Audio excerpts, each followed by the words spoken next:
For decades, Andre Rieu has won hearts across the globe with his violin, orchestras, and breathtaking performances. Yet behind the music and standing ovations, there has always been a side of him few truly knew. Now, he is finally opening up, sharing personal struggles, career-shaping decisions, and the motivations that drive him, revealing parts of his life fans never expected. From his private challenges to the choices that shaped his journey, everything is coming to light. Join us as we explore the life of the maestro and uncover the stories that have remained hidden for years.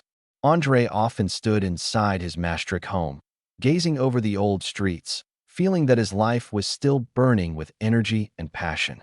The idea of drifting on a cruise ship never suited the person he believed himself to be.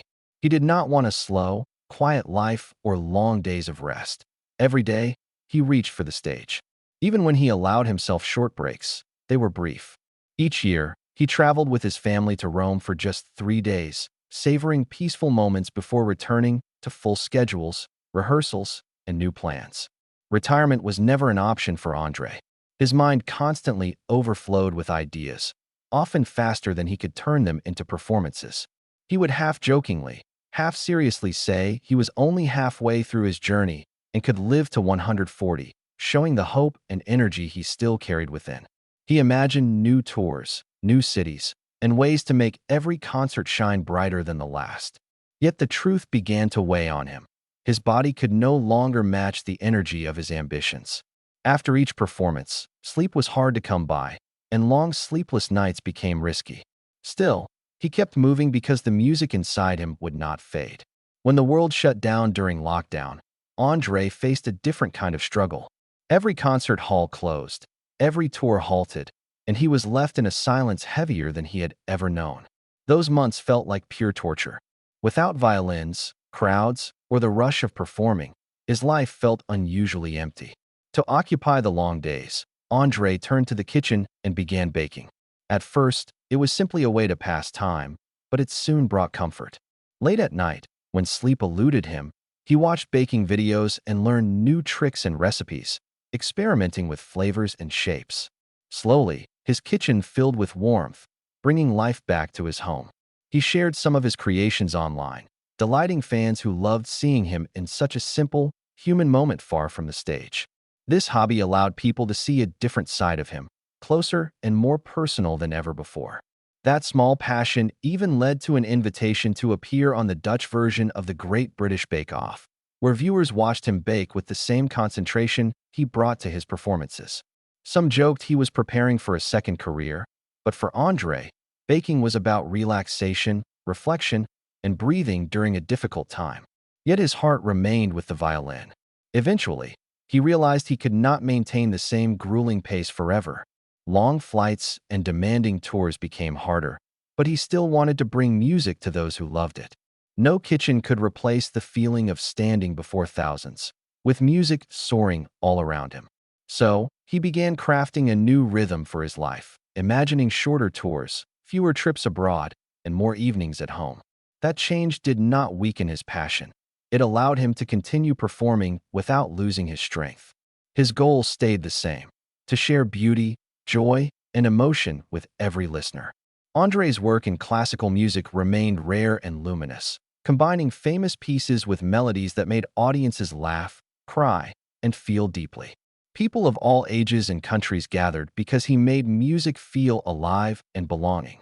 He proved that when music is shared with love, it becomes more than sound. It becomes a lasting feeling, carried long after the final note fades. His beginnings were equally remarkable. Growing up as the third of 6 children in a lively household, his father, Andreas Antony Rieu, conducted the Maastricht Symphony Orchestra, filling their home with music day and night. From early on, Andre was captivated by the sounds surrounding him, and those first moments shaped his worldview. Even as a child, he felt a natural, deep connection to music. By the age of 5, he picked up the violin, unaware that it would become the center of his life. He loved orchestras, though his parents, especially his father, were strict and demanding, instilling discipline and shaping the foundation of his musical journey. Andre Rieu began his formal music training at the Conservatoire Royal in Liège, before continuing his studies at the Conservatorium Maestro from 1968 to 1973. At Maestro, he learned under the guidance of esteemed teachers Joe Judah and Herman Krebers, who helped refine his technique and build his confidence. After completing his studies in the Netherlands, Andre moved to Brussels to attend the Music Academy, where from 1974 to 1977 he trained under Andre Gerdeler, pushing himself to reach the highest level. Upon finishing his studies, he earned the Premier Prix, one of the most prestigious honors from the Royal Conservatory of Brussels. In 1975, Andre married Marjorie Coman, a woman who shared his creative spirit. Marjorie had worked as a language teacher and also composed music, deepening their connection. Together, they raised two sons, one of whom, Pierre, later became a crucial part of Andre's career, joining the Johann Strauss Orchestra as a producer and playing a key role in the success of the concerts. Over time, Andre became fluent in 6 languages: Dutch, English, German, French, Italian, and Spanish, allowing his concerts to feel more personal to international audiences.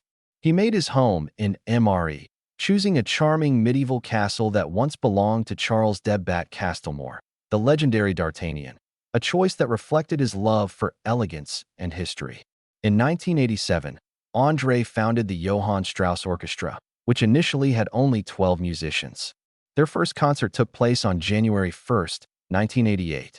Gradually, the orchestra expanded to around 60 members, touring the world together. As he matured, Andre moved away from the strict, traditional methods he learned from his father and developed his own distinctive style. He performs with a rare Stradivarius violin from 1667, an instrument that produces the smooth, rich sound he is renowned for. With his orchestra, Andre has toured across Europe, the Americas, Japan, Australia, and New Zealand.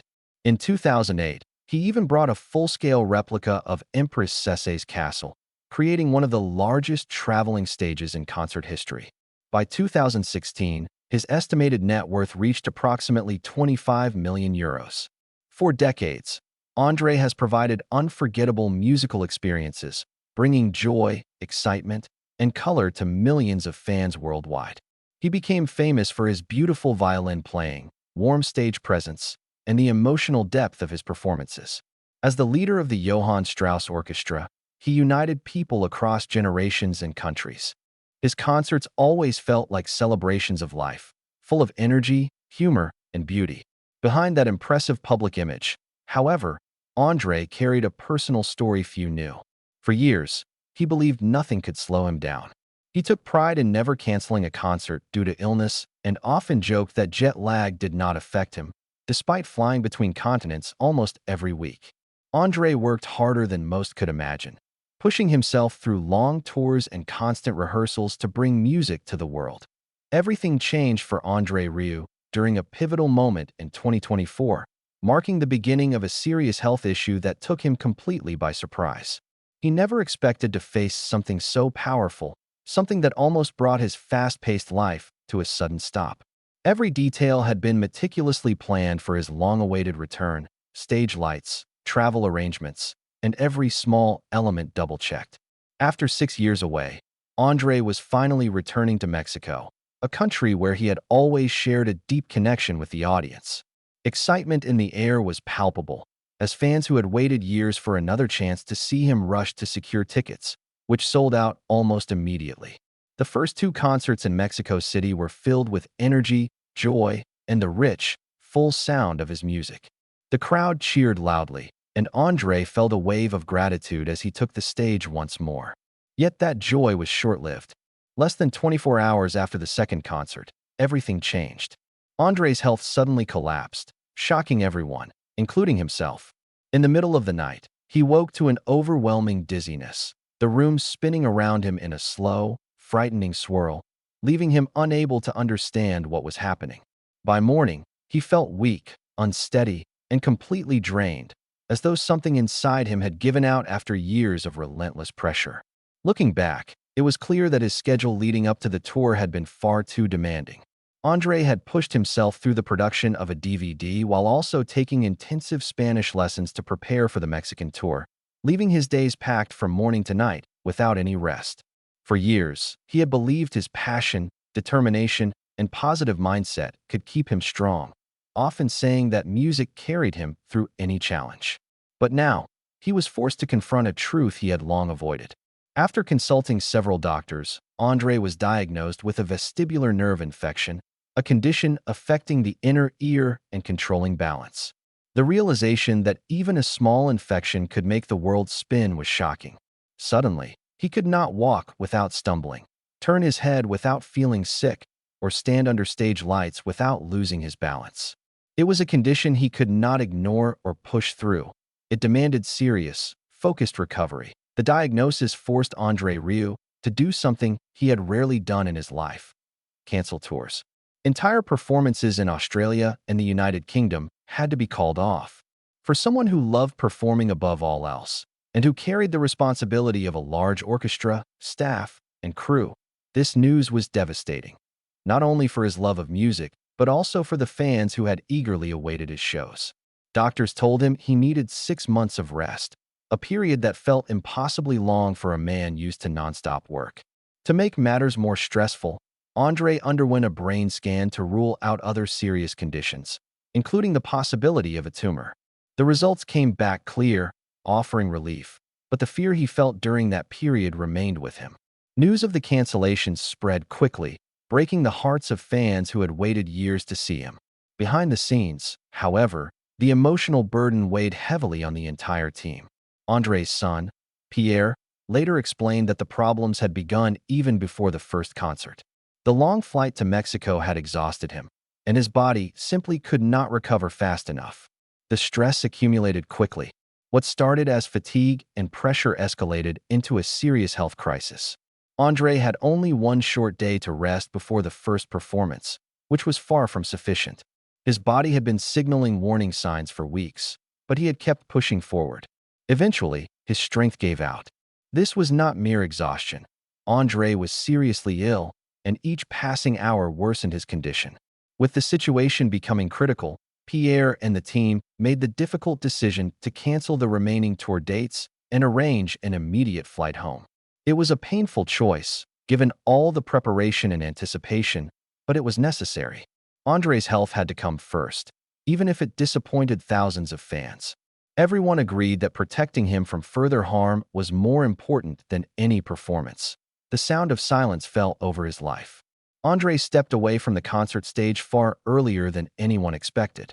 For years, he had moved from performance to performance without pause, but this time his body forced him to stop.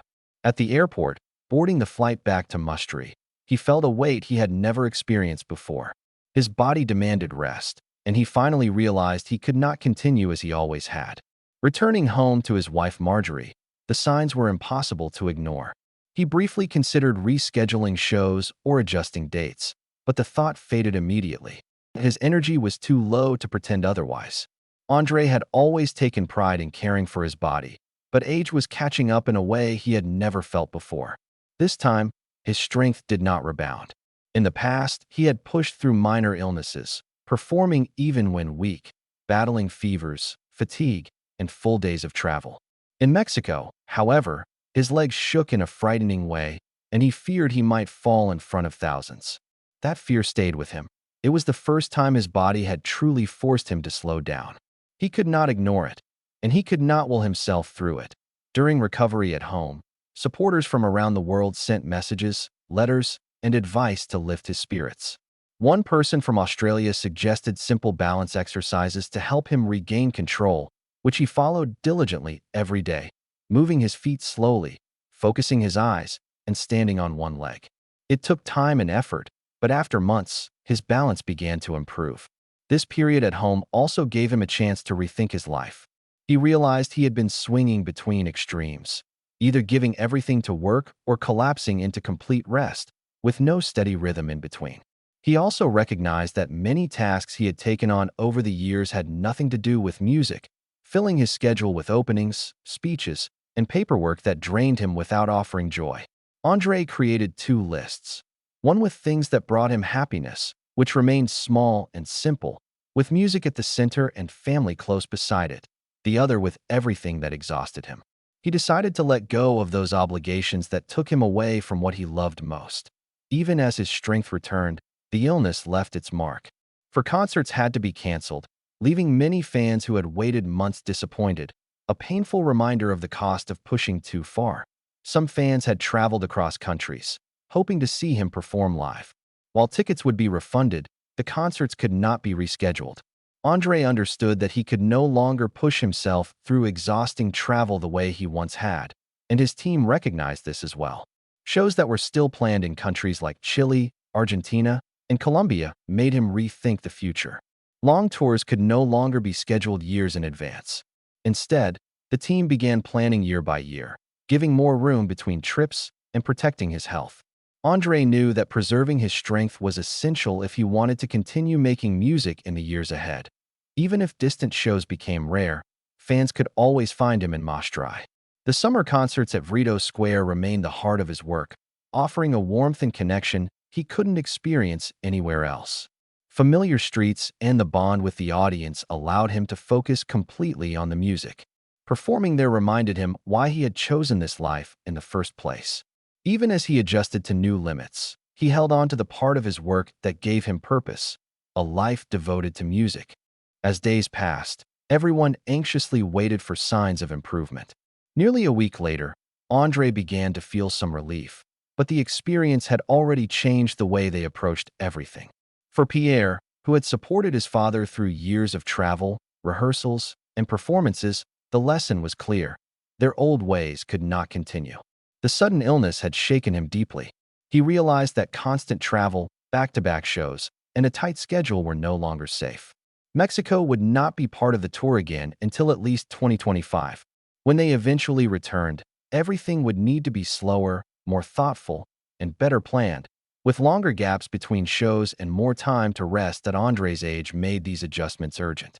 At 76, touring felt very different than it had at 50 or 60. Long trips across multiple time zones were draining, recovery from jet lag took longer, and his body no longer bounced back after packed weekends of performances.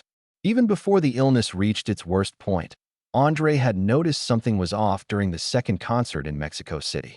He told his wife that he wasn't sure he could keep touring at the same pace. The joy of performing remained, but the physical toll had grown too heavy to ignore. He had pushed himself for years, sometimes beyond what he should have, and now his body was forcing him to listen. Ignoring the signs would only make things worse. Pierre explained that global travel was no longer as easy as it once had been. The physical strain was compounded by high temperatures and the challenges of performing at altitude. Mexico City sits over 2,000 meters above sea level, where the air is thinner and breathing becomes more difficult, especially under bright stage lights. Dorona Alberti, a singer touring with Andre since January, felt the effects acutely. During her performance, she had to pause, drink water, and catch her breath before continuing. Many other team members even experienced nosebleeds, highlighting the extreme conditions the group had been enduring. The strain was visible on everyone's faces. Even simple movements left the team short of breath. They tried to laugh it off, but the pressure of the thin, high-altitude air weighed heavily on them. Pierre later explained that canceling the tour had been a terrible decision emotionally, but it was the only safe choice. If Andre had continued performing, there was a real risk he could collapse on stage. That alone made the decision clear. The financial impact was significant. Lost merchandise sales, last-minute travel changes, and insurance issues. But the health of Andre Rieu and the orchestra came first. For the performers, the abrupt stop felt surreal. One moment, they were riding the excitement of cheering crowds. The next, the tour was over. As they walked the streets after the cancellation, fans still approached for photos, unaware of the severity of the situation. Many did not realize they might have just witnessed Andre's last performance in Mexico. Outside the venues, streets were alive with sellers offering unofficial merchandise, colorful mugs, soft teddy bears, and t-shirts adorned with his face. During the concerts, the love from fans had been powerful and unforgettable, but behind Andre's smile, his body was beginning to give way. Back in MRE, Andre focused entirely on rest. He spent several days recovering slowly, inch by inch. Pierre kept hope alive for upcoming concerts in Liverpool, but he understood the delicate nature of the situation. No one could be certain if Mexico had seen the last of Andre Rieu on stage, and that uncertainty hung over them. Andre had always said he wanted to stay healthy, to continue sharing music with the world, and now that desire felt more important than ever. Everyone close to him understood that this strain wasn't new, but this time it was far more serious. The tour had stopped not because of logistics or planning, but because the heart of the orchestra, the man who held it all together, needed to rest. The music would return, but only when his body allowed it. During the long days of recovery, Andre fought not only physical weakness but also the stillness around him. Sitting at home made him uneasy, the quiet felt heavy. He missed the rush of performing, the warmth of stage lights, and the music flowing through him. The thought of possibly never returning to the stage was almost unbearable. That fear pushed him to re-examine his life and find ways to make his work meaningful without overtaxing himself. To protect his health, Andre and his team cut unnecessary commitments, reducing interviews, media events, and other public obligations that drained him without bringing joy. The goal was simple: create space for rest, remove distractions, and protect the strength he still had. Andre explained that his body gives warnings when pressure becomes too much. If his schedule grows too crowded, one of the organs controlling balance begins to react, tilting the room, spinning the floor, and making it impossible to stand straight. This condition, which he has managed for nearly 20 years, reminds him that even the strongest spirits have limits. He has learned to manage it by watching stress levels and slowing down when necessary. Guarding his time and energy allows him to continue performing music he loves, just more carefully and with space to breathe. He had spoken openly in the past about how stress affected his health, and, from that point, made a promise to himself to prioritize rest. For a while, he kept that promise, slowing his pace, caring for his body, and moving with a sense of peace. Audiences noticed the difference, sensing a healthier balance. Yet life has a way of returning old worries unexpectedly. Almost 10 years ago, in 2016, Andre canceled several tour dates. Fans panicked, remembering his past health scares and fearing the worst. Rumors spread quickly on social media. However, the truth was that a close member of the Johann Strauss Orchestra had passed away, and the emotional weight had been too much for him to continue performing at that time. This experience gave Andre a clear understanding. Life moves faster than expected, and rushing through it only brings harm. Now, more than ever, he believes in slowing down, protecting his peace, and honoring what truly matters: his music, his family, his health, and the people who have stood by him for years. While the world moves quickly, Andre Rieu is learning to move at a pace that safeguards his body and ensures he can continue sharing the music he loves for many more years.